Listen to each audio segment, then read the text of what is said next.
नमस्कार, मैं शिखा और आप देख रहे हैं पब्लिक न्यूज़। हमारे तीर्थ भ्रमण की इस यात्रा में हमने आपको अभी तक उत्तरकाशी और गंगोत्री की दुर्लभ झलक दिखाई। पांडव गुफा, सूर्य कुंड, स्वर्गारोहिणी और बाबा के धूने से जुड़े रहस्य भी बताए, जैसा कि हमने आपसे वादा किया था। आज हम इस पवित्र यात्रा की अगली कड़ी में लेकर आए हैं भैरव घाटी, कल्प केदार, मुखबा और गंगनारी। ये चारों स्थान सिर्फ केवल तीर्थ स्थान नहीं है, बल्कि सदियों पुरानी आस्था और हिमालयी संस्कृति के जीवंत प्रतीक है। गंगोत्री धाम से करीब 10 किलोमीटर दूर स्थित भैरव घाटी अपनी रहस्यमयी सुंदरता और धार्मिक मान्यता के लिए मानी जाती है।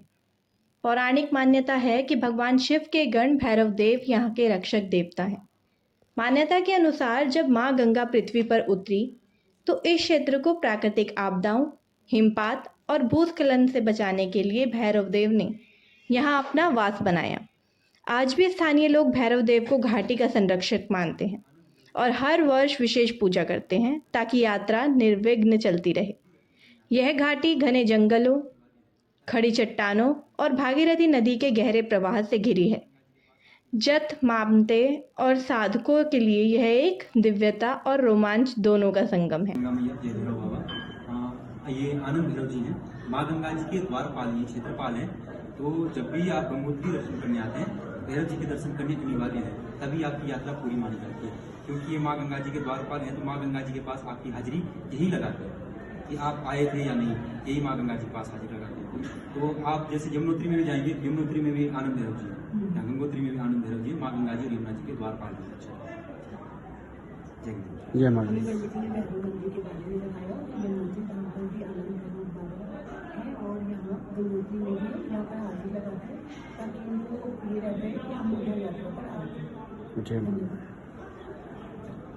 भैरव घाटी से आगे बढ़ते हुए मिलता है कल्प केदार।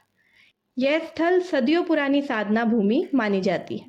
कहा जाता है कि यहाँ कई महर्षि और योगी ध्यान में लीन हुए, जिन्होंने शिव तत्व की साधना की।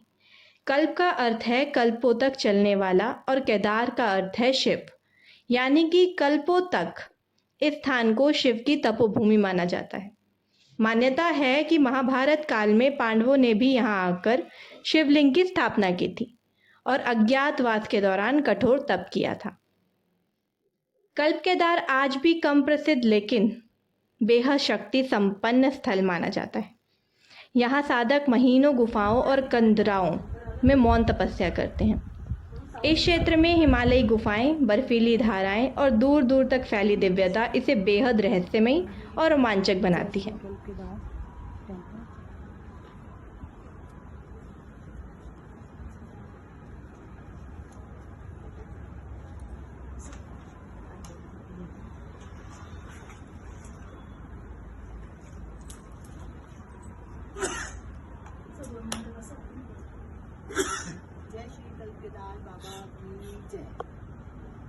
गंगोत्री धाम सदियों में जब बर्फ से ढक जाता है तब माँ गंगा की मूर्ति को मुखबा गांव लाया जाता है।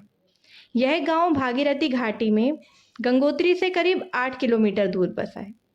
सदियों पहले जब बर्फबारी के कारण गंगोत्री धाम में पूजा संभव नहीं थी, तब स्थानीय लोगों ने माँ गंगा की प्रतिमा को मुखबा में सुरक्षित रखकर पूजा की परंपरा शुरू की।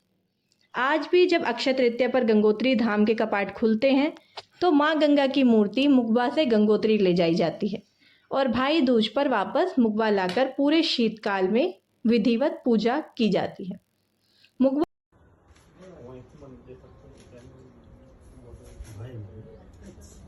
वो बताते हैं हमारी सारी फैमिली।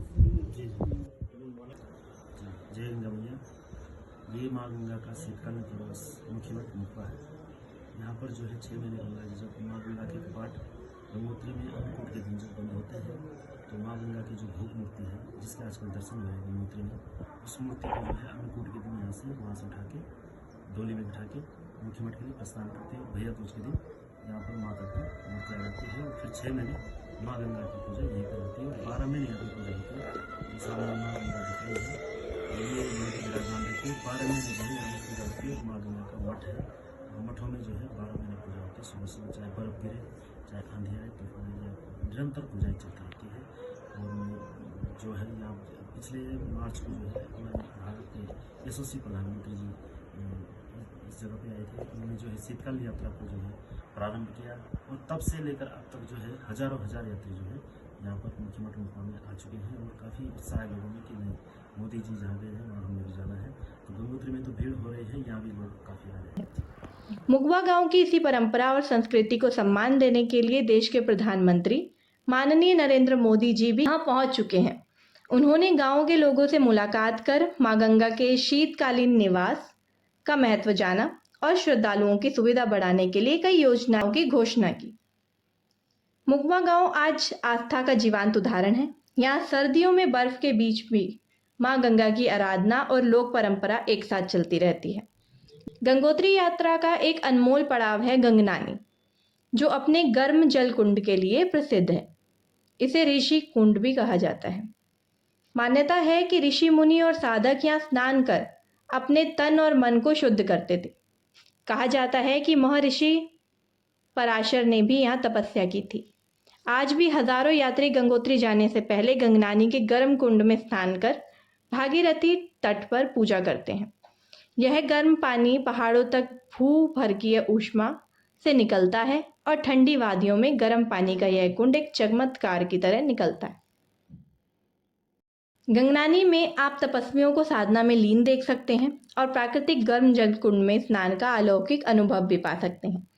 पब्लिक न्यूज़ की टीम की यही कोशिश रहती है कि हम आपको ऐसी ही सच्ची और शोधपरक तीर्थ यात्राएं कराते रहें, दिखाते रहें। हमारी वरिष्ठ संवाददाता संगीता गुप्ता और कैमरामैन आश्रय ने इस कठिन यात्रा को आपके लिए कैमरे में कैद किया। हम आशा करते हैं कि भैरव घाटी, कर्क केदार, मुगवा और गंगनानी की यह झलक आपको अपनी अगली यात्रा के लिए प्रेरित करेगी। मैं शिखा, आप देख रहे हैं पब्लिक न्यूज़।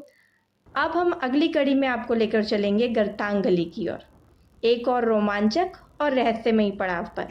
तब तक बने रहिए पब्लिक न्यूज़ के साथ। जय मां गंगे।